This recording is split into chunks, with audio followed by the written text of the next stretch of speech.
Hey guys, this is Lala Legacy, and welcome back to another episode of 1000 Lies.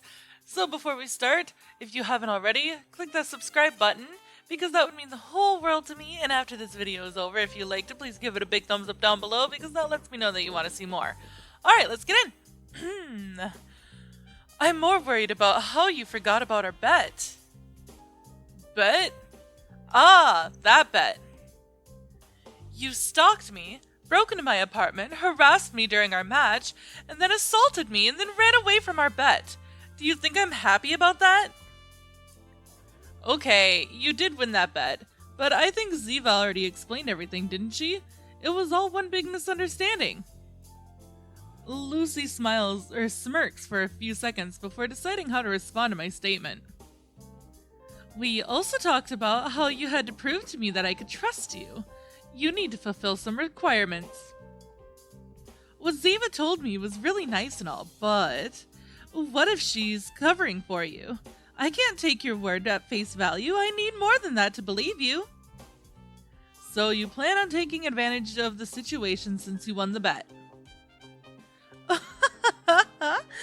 Not exactly. I'm genuinely curious, you know. Not to mention all the problems you have caused for me. What are you going to do about those, eh? I could even sue you if I really wanted to. Let's not get carried away. No need to involve the law. Why not? Do you think I'm bluffing? All right. If it's compensation you want, then I've got something. What if I show you a place where you can draw in peace? What? Drawing. You like drawing, don't you? I saw you doing it the other day. Evidently, you don't have a better place to do it. So, how about I tell you about a place that'd be perfect? Where'd you get that idea? The other day was honestly a one-time thing. For some reason, Lucy tries to deny something's obvious. It's weird. At first, she acted like she didn't know me. And now she's refusing to admit that she likes drawing. She's contradictory. The scraps of paper I saw in the garage on the day you were drawing in the playground had more than doodles on them. Or, sorry, not garage, garbage. Had more than doodles on them. It was like they were a part of a story or a comic. One draws outside to capture landscapes, not to create comics. At least, no one with as many scraps as you had left behind. In your room, I couldn't find any of your art supplies, even though it took you less than a minute to get in and out of your apartment. You were definitely in a rush, too, since you left your bedroom light on. But you were still careful enough to hide your art supplies for some reason. You returned home shortly afterward, so whatever you went to do, you didn't want anyone else to know about it. You were so cautious to hide it all, even though you weren't gone for more than 5 minutes. I don't know why you're hiding your artistic hobby from your family. I think you're pretty good at drawing. Being embarrassed about it doesn't make sense.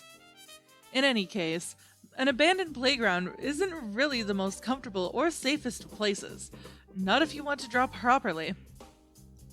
Lucy doesn't respond. Stunned, she doesn't know how to react. Maybe I shouldn't have said anything about it. I'm trying to clear my name, but it seems like I might have been a bit too thorough in my analyzation. Okay, let's say that I'm interested. I can't go and follow you around after what happened. I've already told you that I need to trust you first. How about we take care of that first, and then we'll see. I shrug. I don't know what she's thinking, but it can't be worse than what has already happened. As you wish. What should I do now? Do you promise that you won't back out this time? I promise I won't back out. Really? No matter what? Look, not everyone does, but I always fulfill my bets and promises. Good. Then come with me. If you dare.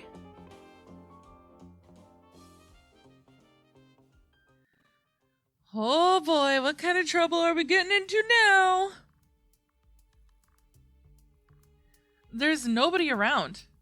With my hands stuffed in my pockets and my eyes darting around, I casually lean on the door of the teacher's lounge. After I confirm that no one else is around, I quietly turn the doorknob. Oh, it's locked. Unexpectedly, the door to the lounge is locked. On the bright side, it also means that nobody is inside, which only makes things easier in the end. Now let's see what we have here. I shake the knob a little and decide on the best course of action. I open my wallet and take out my ID. I swiftly push it through the door crack, which easily unlocks the door. Once I'm inside, I look in one of the cabinet drawers like Luce had instructed me to, and I find a set of keys. I grab them and get out of the lounge. Wow, that was fast! I was scared there for a second when the door was locked. How did you manage to get it open? It's easy as long as you have a credit card or plastic ID on hand. You'd be surprised by the number of doors you can open that way, especially if they're old. And I always carry a lockpick with me, in case that doesn't work. So, or I also could have used the bump key. The art of lockpicking is so very beautiful. That explains how you got into my house. Who knows where you learned that? I've already told you that the door was already opened. I didn't pick the lock.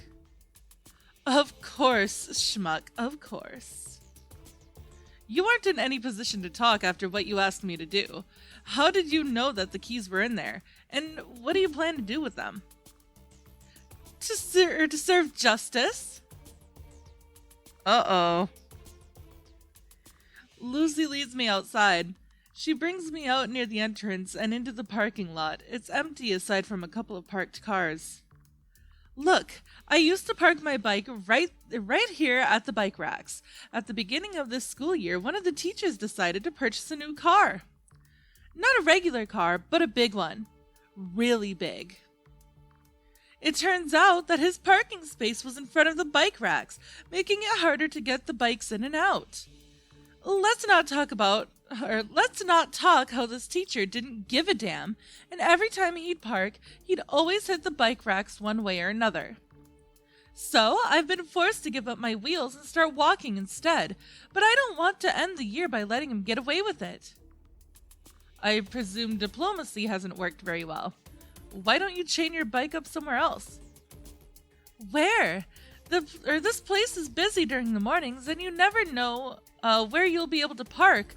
Plus, I've already made up my mind. Here or nowhere. She presses one of the buttons on the keys, and the headlights of a large vehicle blink on. I almost mistook it for a monster truck, making Lucy's complaint more understandable. What are you going to do with it now?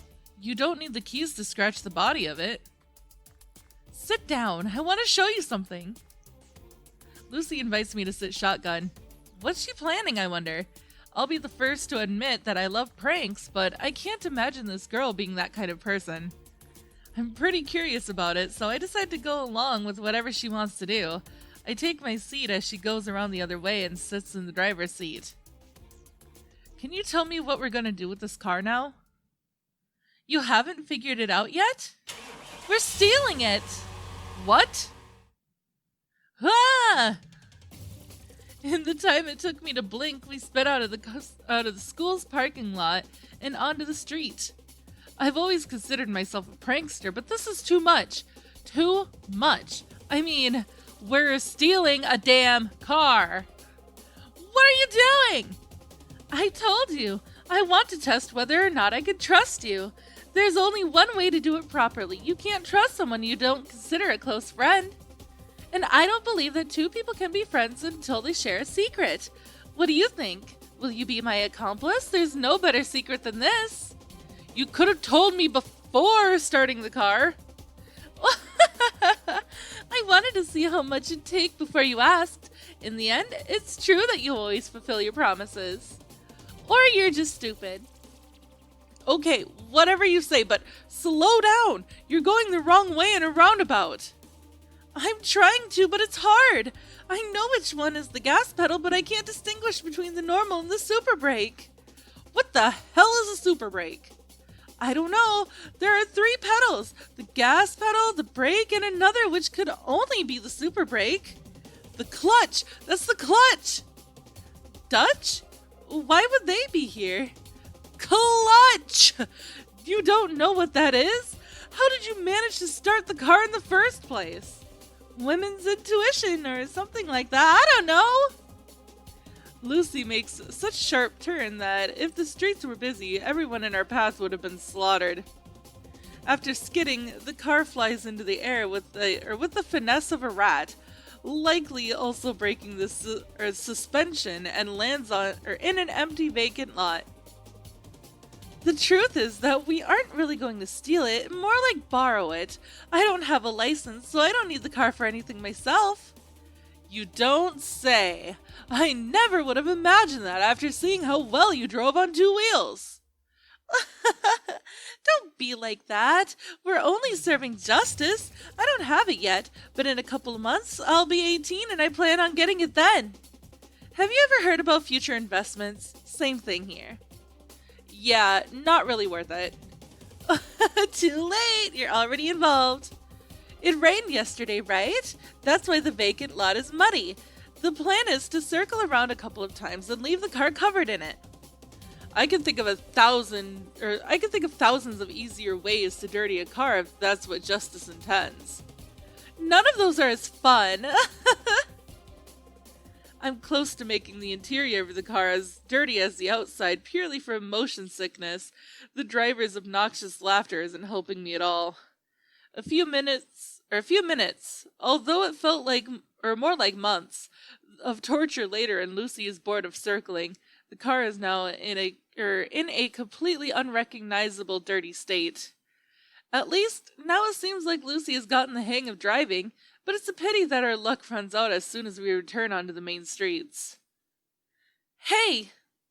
Lucy says with a completely casual tone. Yeah? What's that behind us? I take a look and answer her in a relaxed tone. The cops. Silence consumes the car.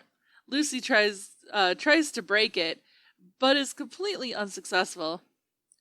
What's he doing with his hand? Signaling you to stop. I see. I think now is a good time for us to switch seats. Stop the car. With the normal or super brake? Some people say looks can kill, but not mine. My facial expression is more like an ode to the apocalypse. My gaze focuses on the rearview mirror as my stomach enacts a coup d'etat, I think.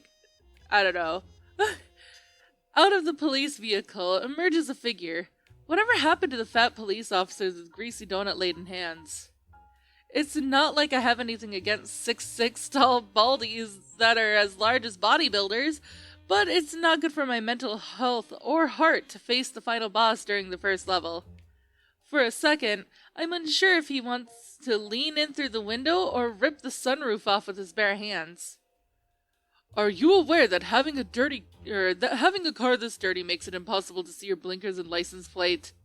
Hey, where's the driver? Between how poorly I act under pressure, while having to improvise and my stomach enacting the French Revolution, I missed an important detail. Lucy is gone. I think I can hear the car starting to break down under the fingers of the mean-looking officer. I may have been joking about the sunroof before, but it all started becoming more plausible. I can hear the guillotines going off in Place de la Concorde when my ear comes to a soft whisper. Repeat what I say if you want to get out of this alive. What? I guess the sound is coming from behind me. From that, it's safe to assume Lucy is laying down in the space between the front and the back seats. With a car as big as this, there should be enough space there for her. Don't play dumb with me. Where's the driver? I'm gonna die, I'm gonna die, I'm gonna die, I'm gonna die. I've watched more than enough Japanese cartoons to know that the aura given off by this officer is no good. It's probably because he's bald and that I can't tell what his power level is, but it's likely quite high. I left that seat for you on purpose because I've been looking for you all night. Probably only because I don't have a better idea, but without overthinking it, I start repeating Lucy's words. I left that seat free on purpose. I've been looking for you all night. The officer raises an eyebrow. Do you know why the car is like this? I went to the countryside to look at the stars all night. The car ended up like this because I went to the countryside to look at the stars all night, and now look, it's bright as day. I can't believe I'm doing this. The revolution may have ended, but now I have Napoleon, Bonaparte, or Bonaparte? I don't know. Expanding his territory. I don't know how to pronounce a lot of these names of their historical figures and whatnot. Beyond my abdomen, and I can't hold him back much longer. I've put in so much effort, and I finally found Uranus! Found Uranus! No! I meant, my mind is so blank that I notice small vibrations coming from behind my seat. Lucy could barely contain her laughter. Oh, they probably meant for it to be pronounced the wrong way. My vision clouds. The bulky guy looks in through the car window, seems to grow taller than before, and his eyes turn blood red. I, who has always lived free of any sins, lies. So this is the conspiracy that the corrupt government and law enforcement came up with to get rid of me for good? Still lying. I always knew they considered me a threat, lies. But for it to come to this? I would rather spend the day at home playing video games. Lies. No, wait, this is true. I hope humanity remembers me as a hero for what I've dedicated my entire life and efforts into. The protection of the Vietnamese, Sola and its rights. He doesn't even know what that is. Although there may still be a way, a really cliché solution, the oldest trick in the book. It's not like it can get any worse now, right? Joking! I'm joking. This is a hidden camera prank, see? I raise my hand up to the nearest sun visor and flip it down, as if I'm trying to indicate that there's a camera hidden behind it. Of course, there's nothing actually there, but thanks to my experience as a magician, it's actually pretty easy for me to make others believe otherwise. It's all about how well you can act and lie. It's all in the wrist. The beast frowns suspiciously, then also seems to calm down a little bit. It's going to air on one of the popular comedy websites.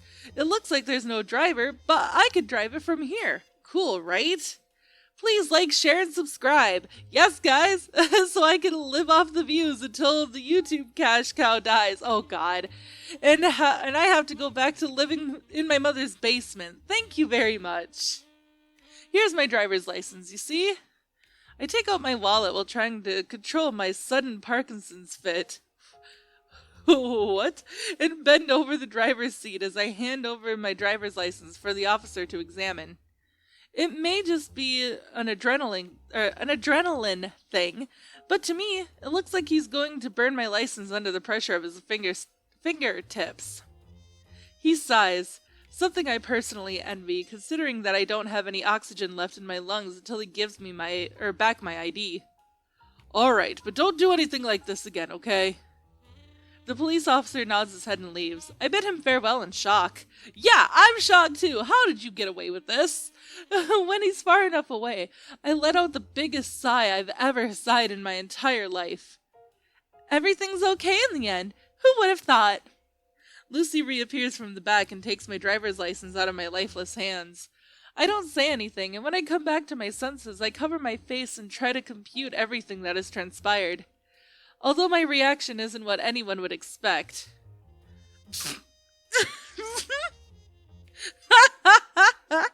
I can't believe that guy fell for that immature lie. Oh my God. Lucy and I start laughing our asses off together. It had been a pretty dangerous situation, but we couldn't stop laughing. I thought you were angry for a second, you know. Oh, I am. Don't be mistaken. But being able to get out of that with such a bad lie, it's so ridiculous. What I don't understand is why you're laughing. What's wrong with you? Do you realize that we've just stolen a car or what? Well, there's a small detail that I might have left out. The story I told you about the teacher is real, but that teacher is actually my father. You're stealing your dad's car? Are you crazy? We have a special relationship. We pull pranks on each other all the time. I might have outdone myself this time, but he'll probably find it hilarious. A little weird, eh? Some things are so easy to say, but the most simple ones can be the most difficult. She lowers her voice for a second and in reaction I turn around to look at her. But she avoids my gaze and returns to her previous demeanor. To tell you the truth, I wanted to do something unexpected to see how far you'd go. Ziva has actually told me about you before, you know. The weird guy that writes in his notebook and always gets into trouble. I see she wasn't lying about the latter, at least. Looks like we have something in common. What do you think? This is what I meant by justice. You break into other people's houses and stalk them. I steal cars. You don't have any more reasons to be wishy-washy around me like before now, right? Lucy smiles. She's a lot more relaxed now that, according to her, we're on the same level. The philosophy of committing a crime to understand criminals better seems stupid to me. Foolish even, but she seems convinced. What I didn't plan on was you having a driver's license. Lucy waves the piece of plastic between her fingers, looking at it while trying to change the subject. Oh my! It seems that your birthday is next week. Happy early birthday! Stop snooping and give it back to me before you lose it in here. What I don't understand is why it says that you're 19 years old. Aren't you in the same class as Ziva? Snoop? I repeated a grade a while ago, nothing special. Wow, are you serious? You must be kind of stupid after all. I appreciate that deep analysis, but shouldn't we bring this car back already? Your father must have realized that it's missing by now, especially considering how large and hard it is to miss. Don't worry, at this hour he's probably fooling around somewhere. He's a good man, but still irresponsible. Is that something you know for sure, or is it another gut feeling? A bit of both. Mental note, this girl is dangerous. Oh well, at least the Battle of Waterloo is over. What do you mean? Yeah, she doesn't know that Napoleon was like fighting Waterloo in your tummy earlier. Without incident, since I'm now behind the wheel, we managed to safely return the vehicle to its parking spot. I carefully placed the keys back in the drawer I'd originally found them in, imagining the face of that unfortunate man paying the price of his daughter's justice. When I get back to the school gates and meet up with Lucy again, she's facing away from me, distracted by something. That was really fast. It's not like I went that far away. It's never far enough when it comes to you, Juan. Don't give me nicknames whenever you feel like it. I told you that my name is Sierran. Now what? We're even now, right? You wanted proof that you could trust me, and now you even have something that you could blackmail me with. So don't keep complaining. Really? To be honest, I'm not really convinced yet. I'm still going to need something more to trust you. That's your problem now. I've already done my part. But that's not true, Johan. It wasn't Johan. It was John. And my name is Sierran. Sierran. John was a pseudonym. Whoops. Pseudonym that I came up with to escape. But I clearly said that you had to fulfill some requirements. Requirements. That's plural, don't you see? That was only the first requirement. The second is for you to show me that secret place you mentioned earlier. The third, fourth, fifth, and sixth, we'll see. If a genie gave you 3 wishes, normally you'd want to ask for more, am I right? I raise a finger questioningly, trying to figure out how to react to such nonsense. But she's right. For some reason, I was thinking that her intentions were pure, and then I ended up getting myself into this mess. Cat got your tongue? If you have nothing left to say, then let's get going already. Normally, in these types of situations, I'd react by sending her straight to hell and angrily punching the closest wall I could find, or vice versa. It was really stupid of me to do all this, but as I've already said, I always fulfill my promises and bets. I'm not gonna go back on my word now. I can't live with a clear conscience if I know that I have an unfulfilled promise left. It doesn't matter if that promise is totally unfair and it deceived me with its tricky wording, meaning to take advantage of me. Okay, you did say requirements, so let's settle on a limit right now. Alright, a limit.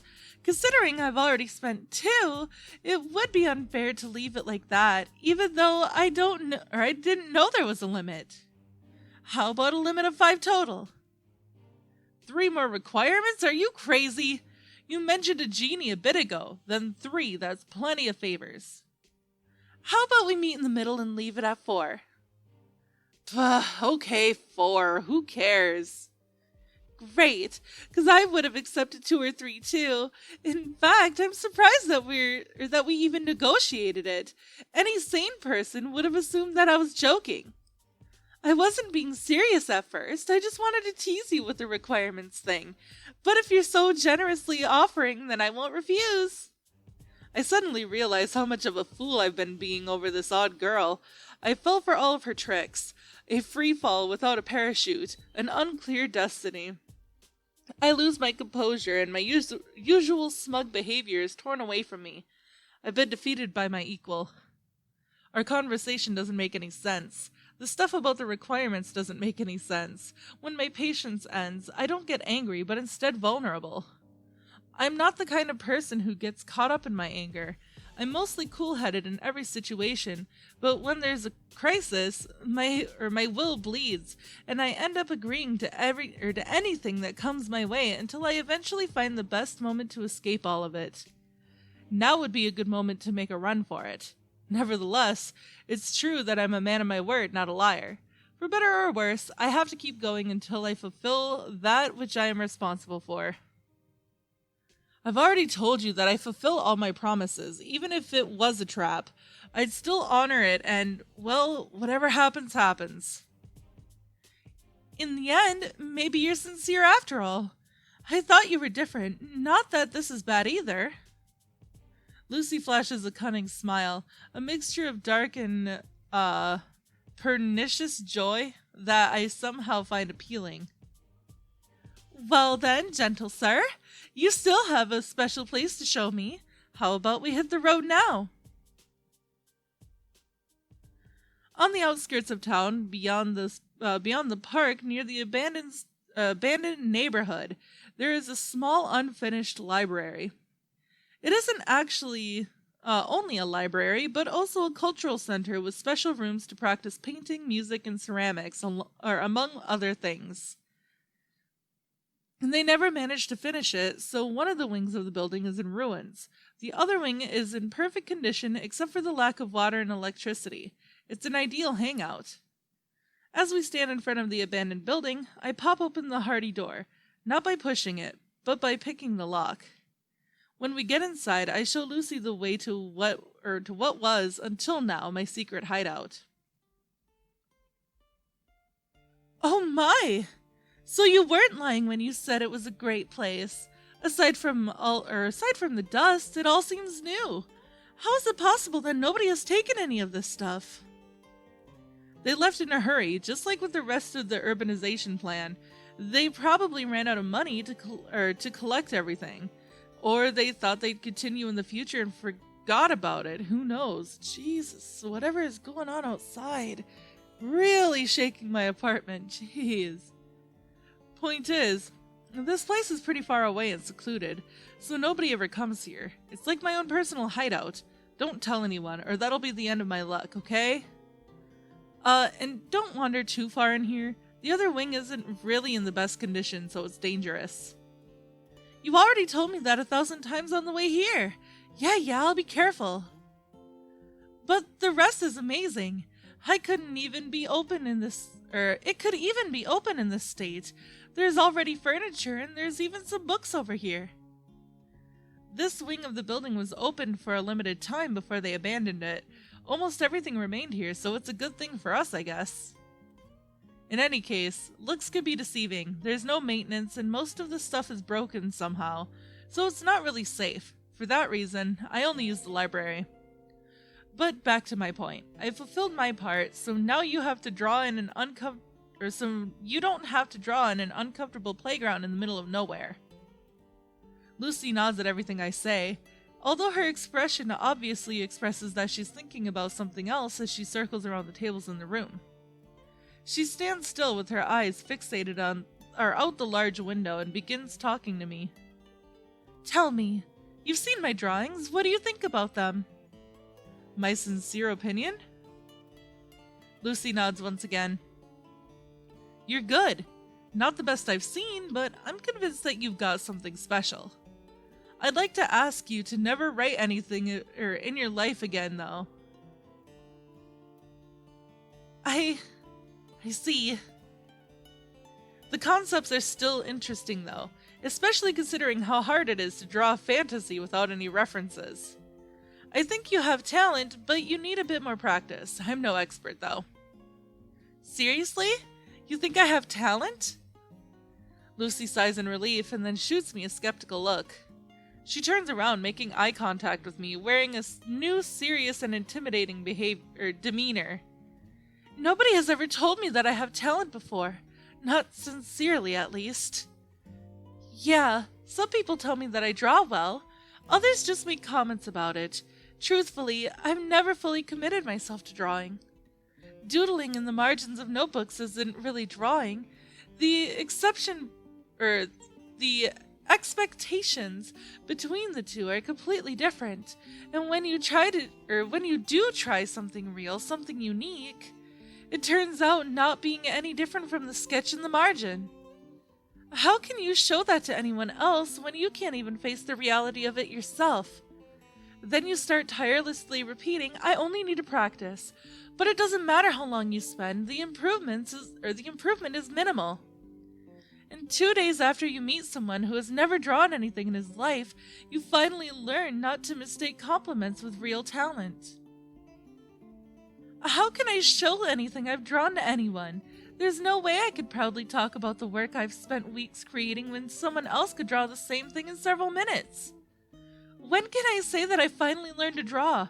When can I finally be able to show off a masterpiece? The worst is how, even when you find an artist who's worse than you, it turns out that they just have their own style. Even if you don't understand the difference between style and talent, you have to believe them anyways because you're really a nobody. Your self-esteem gets crushed because you don't have the privilege of doubt, and who's to say they're wrong? Do I do something to earn that privilege? Only kids would make an argument with the phrase as trivial as I don't care what others say, because you know what? They do matter. They matter so much, because the only way to truly see ourselves is in the reflection given to us by others. You learn to imitate, improve from criticism, and help others improve in return. From our taste to our maturity, everything depends on our relationship with others, and denying it because it's convenient is wrong. After all, I thought I was a good artist whenever someone would tell me that they liked my meaningless doodles. Why would I turn a deaf ear to the truth during the hard times? It would be unfair to me. But there's nothing that can prepare you for the bitter taste of that real justice leaves behind. Lucy folds her arms, her eyes unsure whether they want to express pride or embarrassment for finally revealing her true feelings. But she pushes her feelings aside and resumes speaking in spite of my total astonishment, and in spite of the unexpected context of her speech. Now you know the reason as to why I don't like telling anyone about my little hobby. It's no more than that, it's just a pastime. I don't want to mention it because if someone tells me that I have talent, if someone encourages me to go to the next level, then I have to carry the weight of the consequences. Don't you think it's better for me to try to find the motivation to continue on my own? My true talent? Lucy looks confused after her last rhetorical question. She shakes her head a bit, switching out of her sullen face for the usual smug smile I'm used to seeing. And now you've gone and dared to tell me that I have talent. Look at what you've done, given me hope and everything. How am I supposed to react? Oh yeah, I have an idea. How about I read this aloud? Reaching into her pocket, Lucy retrieves something. It's rectangular and small, like a notebook, an incredibly familiar notebook. My notebook! When did you steal that? Give it back. In the car. It fell when you gave your license to the officer. It basically fell on top of me and I couldn't resist looking at it, considering it's the infamous notebook Ziva mentions so often. When you went to return the keys, I read through it a little, although I don't understand it at all. What is this, some kind of fairy tale? I'm so embarrassed. I try to retrieve my notebook from Lucy, but she turns her back to me and starts reading through it again. Reaching the Sun, Chapter 1, the right and the left. So foretold the tales that once upon a time... Wait, give me that! No way! Teasing you is too much fun! I finally managed to grab my notebook out of her hands. The first thing I do is check all of the pages, make sure that nothing is amiss. It's not like I've memorized each and every page, especially not when I have the habit of ripping out some of the pages. It's a bad habit I've developed, and at this point, I do it without thinking. I told you about my embarrassing secrets. Now you tell me yours. It's only fair. Also, I'd say I liked what I read, but I didn't have time to finish it. Do you normally write stories in your free time or what? First, don't ever touch my stuff without permission. Second, it's not like I'm dedicated to it. I don't even think about the stories I write. It's something I do because it happens. And what happens next in Reaching the Sun? I don't know, I just started it. You don't know? Aren't you the author of it? I sigh. It's like Lucy has to get away with everything she does, and now she's stringing me along from one place to another without giving me time to think. I've had a bad feeling about all of this, but I can see the eyes of the car thief shining with curiosity. She won't be letting me off the hook this easily. I'm not good at writing endings, you know. I have some ideas, yeah, but the more I progress through the story, the less control I have over it until it finally ends. Reaching the Sun is a really simple and short story that I wasn't even planning on writing, so I don't know how it'll continue. Well, that's a pity. Don't leave things unfinished, man. Look, to tell you the truth, I was also about to give up on my drawing hobby not too long ago.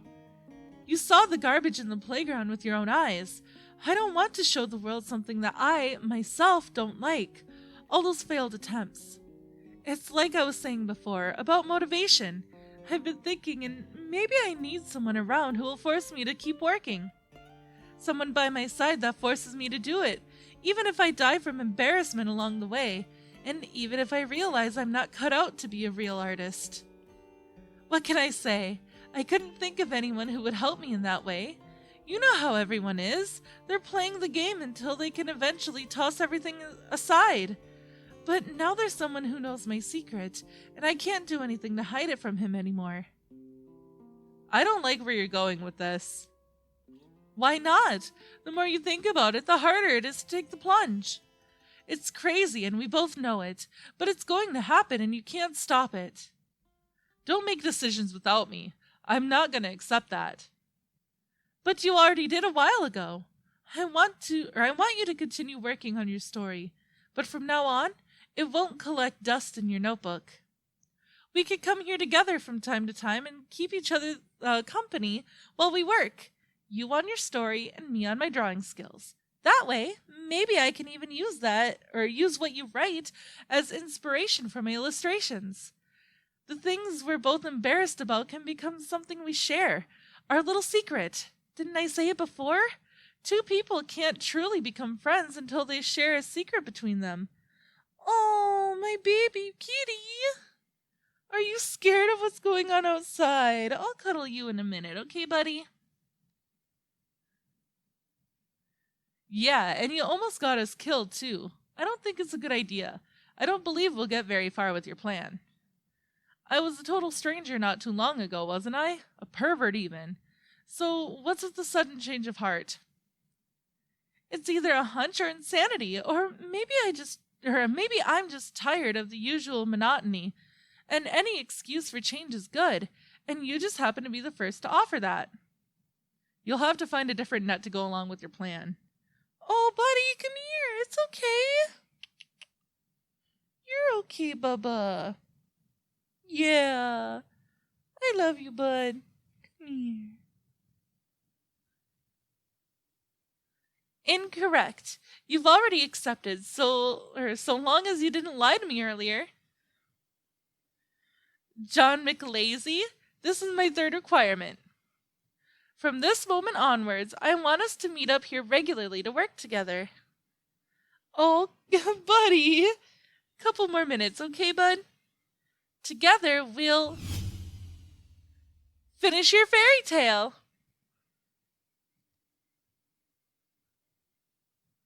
I wonder where my other baby is. He's probably hiding. You keep getting my name wrong on purpose to mess with me, right?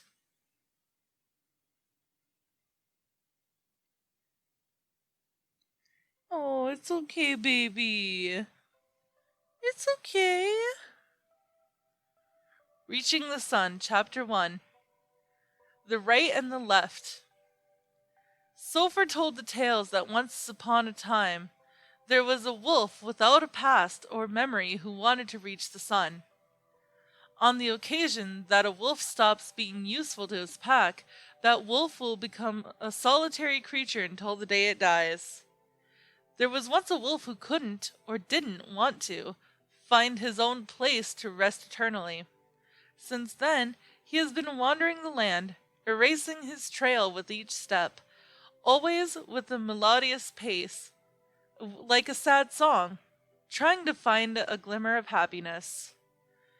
Even after leaving his footprints on more than 1,000 roads, the wolf realized he was unable to ever find happiness, for he didn't know where to look. More lost in his thoughts than on his path, he heard a great wise man exclaim that happiness came from the sun. Of course, he couldn't understand those words, nor could he ask for an explanation. Bereft of any other clues, he decided to go to the sun. It was unfortunate for the wolf that he didn't know how to get there. Getting involved in a trip like no other he had made before, he now wondered how he could solve his dilemma. However, it didn't take long for the wolf to find a possible answer to his conundrum. He came upon the wagon of a mobile circus. There were two odd characters that appeared before the wolf, a jester and a clown. Or maybe a clown and a jester. One was fully dressed in white, the other in black. Their height difference was so apparent that it was impossible to make eye contact with them at the same time. "How are you, my friend?" "Friend, how are you?" The two noisy yet merry comedians exchanged gazes, smiles, and words as if they shared one unified mind. The wolf, confused, didn't know what to say. They were giving him a chance to say anything. They weren't giving him a chance to say anything. They were too caught up in each other. All the wolf managed to ask was for their names. "Her name is Right," the short black clown said as he pointed to his partner. "His name is Left," the tall white jester stated as she pointed to her partner. "Who are you?" they asked while smiling as they both pointed at the wolf in unison. The wolf didn't hear them, or maybe he chose not to. His mind was too focused on what seemed to be a hint to his mystery. Both of them looked quite happy, he thought, and their trade requires them to share their happiness with the world. Maybe they knew how to reach the sun, or get closer to it. Convinced by his own reasoning, the wolf quickly asked them if they knew of a way to reach that giant flaming shiny ball in the sky. The two opposites shrugged, surprised that the wolf would ask such a weird question. "And why would you want to go so far away?" they questioned him. "A wolf that wants to reach the sun?" Wright pondered. "Oh, now I know who you are." The clown and the jester huddled together, certain of the wolf's identity. What was that name, right? It was. I got it! Right snapped his fingers. It's Skull! Why would it be that name? Left dismissed with a gesture. Hati! His name is Hati. The two performers began arguing about the wolf's identity, forgetting about his presence. The canine, tired of their bickering, bared his fangs at them and asked for their attention. He got mad, right? Said the short black jester, gloomily pointing at the wolf. I think we made him angry, left, said the tall white clown, gloomily pointing to the wolf. They looked at each other and sighed in unison. Then, as if an apology, they decided to answer the wolf's question. But that is all the time that I have for this episode, guys, so if you liked it, please give it a big thumbs up down below. And if you haven't already, subscribe, because that would mean the whole world to me. So now, I'm gonna go cuddle and comfort my cats, because whatever is going on outside is, like, terrifying them. So, yeah, that's what I'm gonna do. And I love you guys so much, and I will see you next time. Bye!